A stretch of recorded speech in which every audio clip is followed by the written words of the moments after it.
राहुल गांधी को तो देश लंबे समय से नहीं समझ पा रहा है। 90 चुनाव हार गए, कहाँ समझ पाया कोई?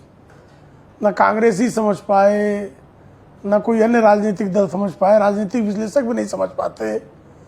तो राहुल गांधी की समझ जो है समझ से परे है। इसलिए वो हो सकता है कि 243 पर उनके पास समय नहीं है, वरना वरुण पुरोहित जी हमको पता है 243 पर आप लोग स्ट्रेटजी बनाकर एक दूसरे के खिलाफ लड़ लेते, और आप लड़ना चाहें तो लड़ लीजिए, किसको आपत्ति है भाई? आरजेडी वाले कांग्रेस के कपड़े फाड़ दें, कांग्रेस वाले आरजेडी के कपड़े फाड़ दें, ये आपकी स्ट्रेटजी हो सकती है। हमको आपकी ये स्ट्रेटजी बहुत अच्छी लग रही है। ऐसी स्ट्रेटजी आप बारंबार हर चुनाव में अपनाएं, हमें क्या आपत्ति है भाई? कांग्रेस आरजेडी के कपड़े फाड़ दे, आरजेडी वीआईपी कपड़े फाड़ दे, वीआईपी सीपीआई सीपीएम के कपड़े फाड़ दे, एक दूसरे से लट्ठम लट्ठ कर ले, वो आपकी स्ट्रेटजी है।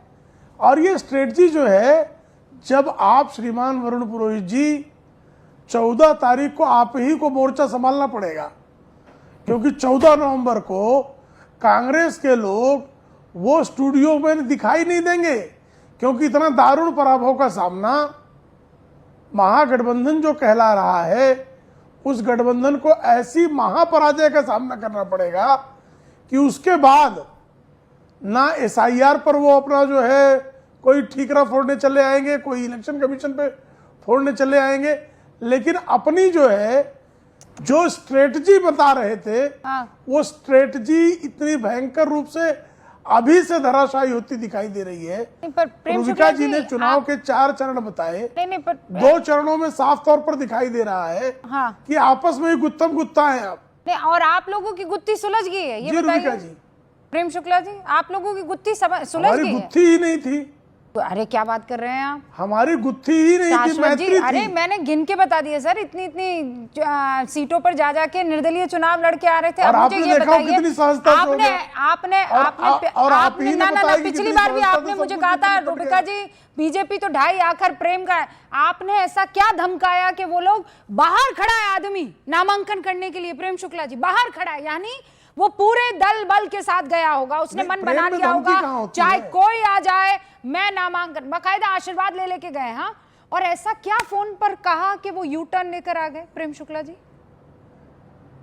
जन सुराज के 2 कैंडिडेट आप लोगों ने सर उनको टिकट नहीं दी तो वो जन सुराज के पास गए।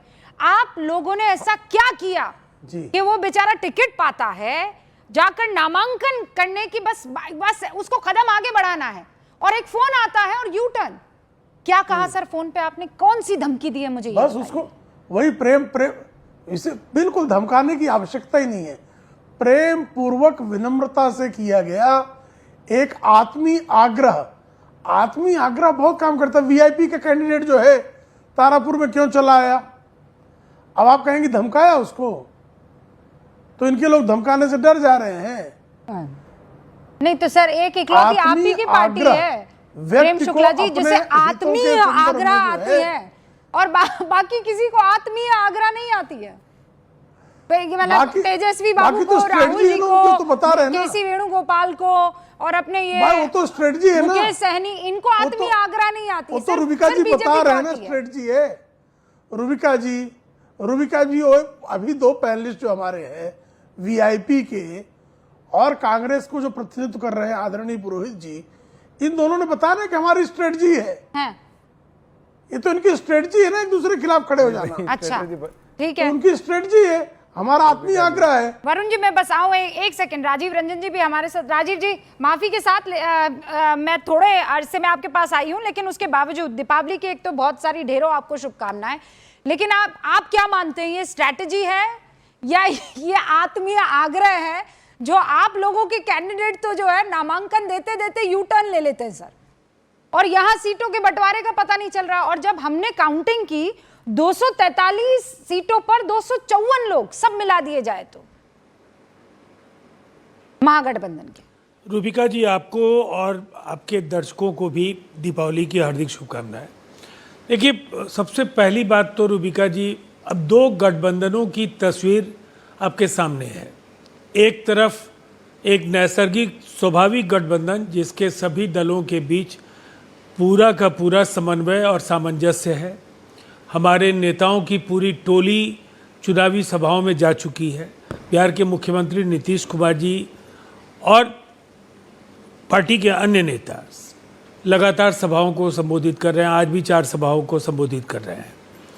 प्रधानमंत्री नरेंद्र मोदी जी भी 24 तारीख को बिहार आ रहे हैं और केंद्रीय गृह मंत्री अमित शाह जी के साथ 1 दर्जन एनडीए के मुख्यमंत्री नामांकन सभाओं में बिहार में आए। अब एक तरफ ये एक व्यवस्थित चुनाव अभियान है, हमारा नेता तय है, हमारी उपलब्धियां बेमिसाल हैं।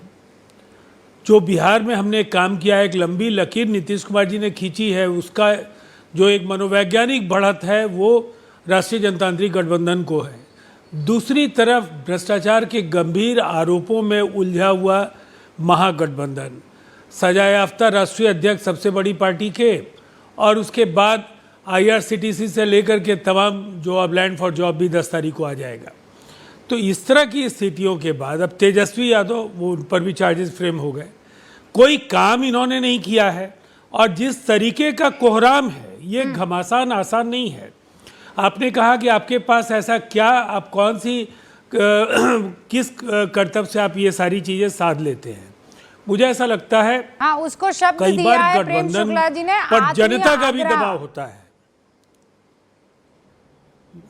देखिए, मैं तो उससे आगे बढ़ करके कहता हूं कि गठबंधन में शामिल दलों पर जो जन दबाव है, जनता चाहती है कि गठबंधन के अंदर किसी तरीके का कोई टकराव बिखराव नहीं दिखे, गलती का फायदा ऐसे तत्वों को नहीं मिल जाए जो 90 से 2005 का काला दौर है और उसके पहले का जो 6 दशकों का जो कांग्रेस का जो बिहार विरोधी जो दौर रहा है, जो औपनिवेशिक काल बिहार का रहा है। हाँ। इन दोनों ही सत्ता के मॉडल्स के तरफ जब लोग देखते हैं तो सिहर जाते हैं। अच्छा रंजन जी, और इसीलिए मैं आपको कहूंगा जी, राजीव जी, आपने इतनी मेहनत करने के बाद क्या गारंटी है कि नीतीश बाबू सीएम बनेंगे? मैं कहती हूँ कि चलिए आप लोग जीत गए, आपने सारी चीजें दरकिनार कर दी, जनता ने कहा कि गठबंधन में कोई दूरी नहीं होनी चाहिए, बड़ा प्रेम से आप लोग चुनाव लड़ेंगे, अगर सैक्रिफाइस करना होगा तो कर भी देंगे। क्या गारंटी है कि नीतीश बाबू ही सीएम होंगे?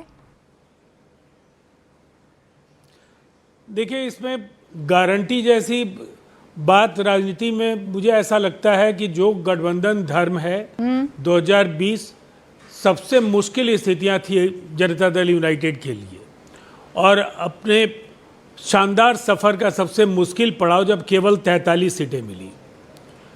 नीतीश कुमार जी खुद नहीं चाहते थे मुख्यमंत्री होना, लेकिन प्रधानमंत्री जी ने कहा आपके चेहरे पर हम लड़े हैं। हाँ। देखिए, इस बार तो जो ये दौर है, ये तो ऐसी उपलब्धियों का दौर है जो कुछ भी बिहार के लिए इन 5 वर्षों में हुआ है। नहीं राजीव जी, ये बिहार में कभी हुआ ही नहीं था। और मेरे सवाल का एक ही जवाब है, क्या गारंटी है कि नीतीश बाबू जीतने के बाद, एनडीए गठबंधन के जीतने के बाद मुख्यमंत्री का चेहरा होंगे?